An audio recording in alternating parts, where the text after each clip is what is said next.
Welcome to Proclaim, a presentation of the Catholic Diocese of Alexandria. Join us as we journey together through the Scriptures revealed to us by God. Good morning and welcome to Proclaim. And so we find Mark quoting from what he says is the prophet Isaiah, even though it includes two other passages. Behold, I am sending my messenger ahead of you. He will prepare your way. A voice of one crying out in the desert, prepare the way of the Lord, make straight his paths.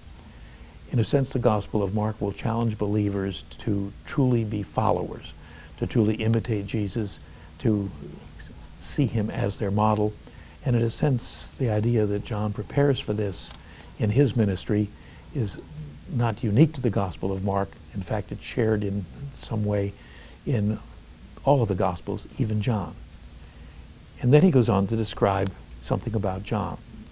He says, John the Baptist appeared in the desert proclaiming a baptism of repentance for the forgiveness of sins.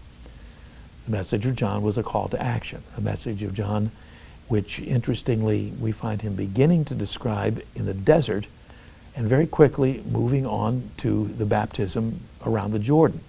Those are two very different locales within Palestine, which again makes some suspect that maybe the author might not have been someone particularly familiar with the geography of Palestine, the fact that he can intermix them so easily. And so it may have been that in relying on the preaching of Peter, he wasn't able to place these in their geographical locations as we might do if we were actually from that area.